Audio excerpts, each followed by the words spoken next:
Kick us off, Chris. Hello guys and welcome to episode 50 of the podcast. And this is one that's just going to be winged and we're just going to sit and have a ramble on. Jolly good. Mind the excessive background noise. I'm about to shut the door. There we go, done. Chris, what is the big story this week? The story in Ballamore this week is Riverdale is back on. It is back on, people. We have both watched that. I got to watch that and Vikings. My Thursdays is back to normal. That's all I've watched so far. Oh, is it? Oh, and X-Files. And X-Files. X-Files! Well, big. Right. I'm right. Shit. You might. I don't know if you've seen it, but there's a video on Facebook last night about this guy. Apparently, he went to year 6,000 or something. Oh, yeah. I've seen the picture on Facebook. He had a photo of something.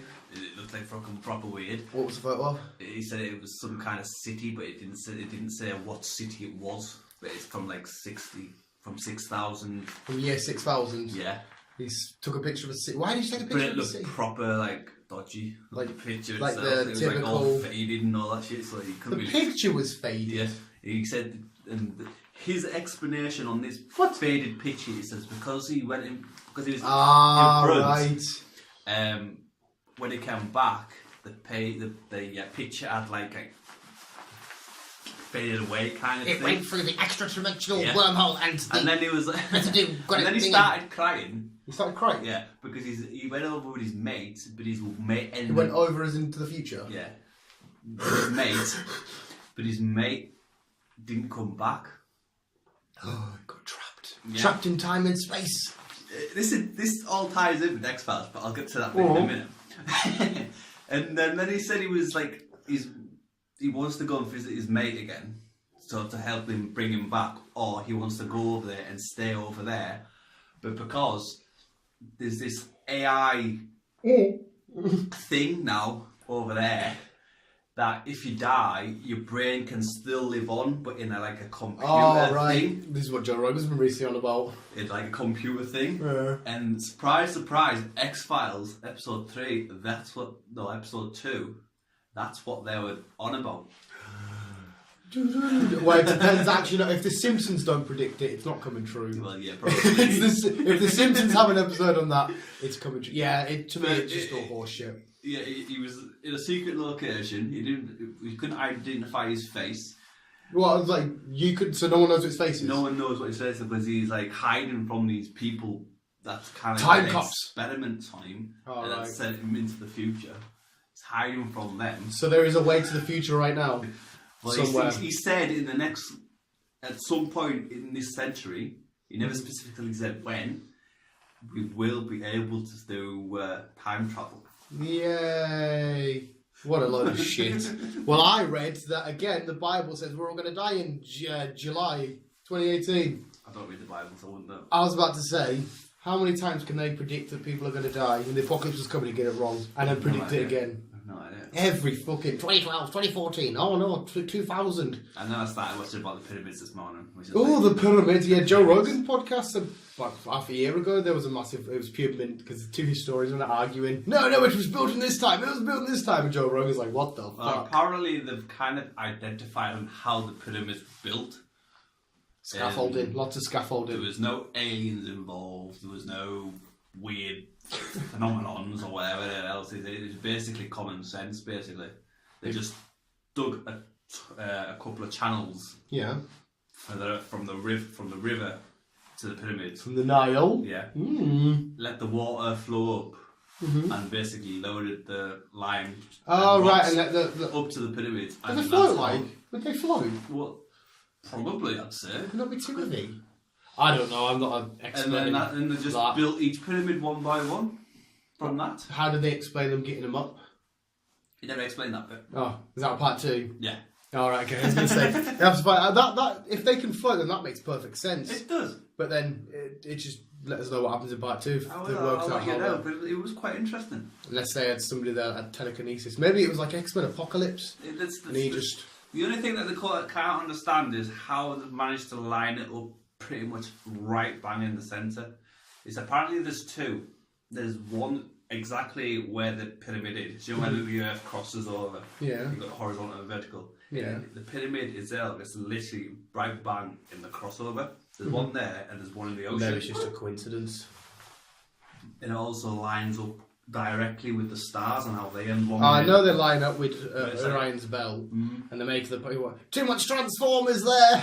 They line up with Orion's belt. We'll find the Allspark down that way. But yeah, I've had quite an educational moment. Bit of historical Egyptian. I don't like Egyptianness. I like their gods. The gods are cool. I like Ra and Anubis, but I don't like that because they're all just weirdos, man. That like had sex with each other's family members, like sisters and brothers and that, and then they're on about frogs coming down and yeah, and then mummification's just weird on its own. It's like, no, just stick them in a box and say bye bye. Don't friggin' rip their tongue out, pull the brain out the nose, and put loads of money in their coffin. And Michael Jackson wanted to be buried in a sarcophagus. Wrap them up in a blanket and then throw some toilet paper, beetles into it. I remember that scene in the first Mummy film was mint though, when Imhotep, he comes out. That's a creepy scene.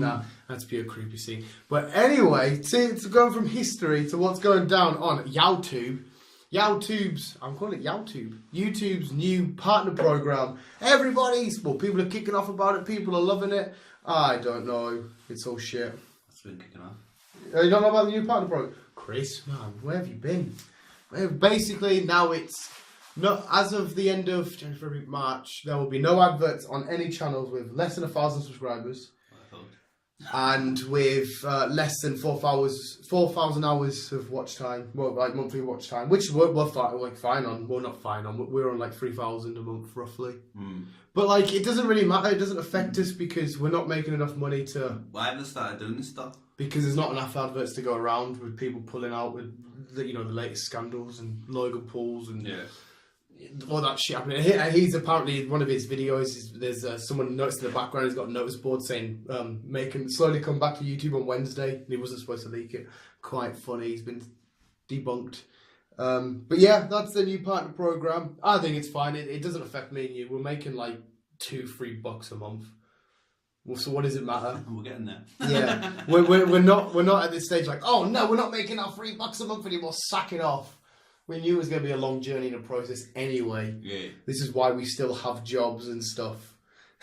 We're doing this just because we like it. It's fun. Obviously, we'd be idiots and we'd be liars if we said, oh, we never want to make YouTube a job and make money. Of course we would. We'd love it. Yeah, of course we do. But we're not in a rush for that to happen right now. We know we've got to build to it and work to it. So I'm on the side of, yeah, fine, just let the bigger YouTubers get their adverts in. That's fine with me. I'm not making enough. Mm-hmm. Do what you're doing.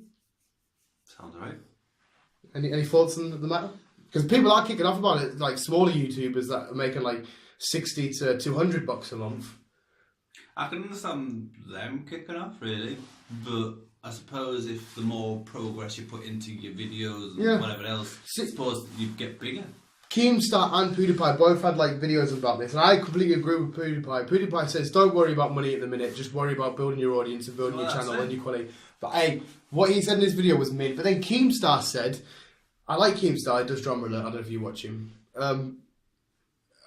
He says, it's quite fucking annoying, he said, if you're not getting 4,000 views a month and you haven't already got 1,000 subscribers, then just give up. I was like, no, what a shit thing to tell smaller YouTubers that are struggling. The amount of channels that are getting put up every day, videos that get put up every day, like me and likes of me and you using the most low budget, low quality, still just using a phone. Yeah. Why just tell us to give up? No, you should be telling us to work hard and agreeing with PewDiePie and saying just work hard, build your audience, do what you're doing. Well, that's it. If you enjoy doing it, exactly. Just keep on doing it. So you will get there. He's like, oh, if you haven't got 1,000 subscribers already, then you should just give up. Fuck off. I'm still going to watch Drama Alert, like, but I thought that was a bit shit. I'm sure he started in the same situation. Well, that's what I mean, man. And all of his stuff is just reporting on the drama between other YouTubers. It's like, fucking hell, man. We're trying to have a laugh here, build a small audience, and just get on with everybody and have a good time. It's fucking tell us to give up. I'm working too hard just to give up. My ears just popped. Okay, then. That's disgusting. But yeah, that's been the big story on YouTube lately. And there's a lot of people undecided about it. But yeah, I think the best thing is what I've just said is just watch PewDiePie's video. Everything he says is completely agreeable. You maybe need to watch it just so you know more of the crack. Because I thought you knew about it. So when you've got 10 minutes, it's only a 10-minute video. No, I'll give it a watch. Watch it and then you'll know what the crack is because he goes into good detail. I surely do. So from the pyramids to YouTube. What a balance. It's all right, I've already made the thumbnail for this podcast. It's the most pointless thumbnail. The thumbnail even says, what did I put? This thumbnail has nothing to do with this video. It's just me holding Magikarp. I just thought I wanted Magikarp in a thumbnail. And I managed to get him to balance on my shoulder at a point where it kind of looks like he's just chilling there. Okay. Chris is looking at him like, I could put you in some kind of dinner. You eat fish, don't you? Yeah. Don't eat my Magikarp. He's full of stuffing. Yeah, you probably one taste nice. And he'll just burn. Just burn. There is a shot in Pokemon of Ash eating a meal and it's a Magikarp's like, whoa, people actually eat Pokemon. What are you doing? Bet some of them taste delicious. Wouldn't know. I'd maybe eat like a Taurus. He's a bull. Or a Miltank that's a cow. It's a beef burger. So it's really a bull. There you are. There again, by the time I got near to try and kill it, it knows Pokemon moves, so it would just kill me. Might just sneak up and just shoot it in the head. Oh, now I feel bad. I don't want to shoot. I know. I don't want to shoot Taurus anymore. We're surrounded now in new pictures. I noticed. New wall art. And the soundproofing is up, guys, but it's nowhere near enough as what I thought we needed. I managed to get it up this morning. Hey, and it covers like probably half the wall because the room's not that big. I didn't think we'd need that much. It's kind of helped a little bit. The echo has dampened a little bit, but not as much. Like if you still got loud, you can hear it on the back bit, I think. But like we said, it's the ceiling, isn't it? Probably will be because it's the high ceiling. So we just can carry on work. I'm going to order some more on payday, which is Father's Day. I'm going to order some more and then carry on. And as well, furniture. As soon as we get proper furniture in here, that'll help out a bit more. Stantler. Hey, classic Pokemon. I thought I had 2 posters of him in here. Maybe I didn't. I thought I put a second one up. Yeah, Flygon went up today. Metagross, Pichu, Cosmog. Canvases, the Evolutions. What else is... I'm sure... the Arkham set's on the shelf. What else is new since you've been in here? No, you change it every week. Change it every week? No, I think that's it. Visuals. But yeah, I think that's the best way to end it. From Egypt to YouTube to Stantler. This podcast has been a great addition to the Visual Guy podcast. Visuals. It doesn't matter if me and Chris are making a couple of bucks at the minute. That is the plan in the future, to make this our full-time job. But we're just here for the ride, man. So Visuals, keep being you and keep on keeping on. Love you, bye.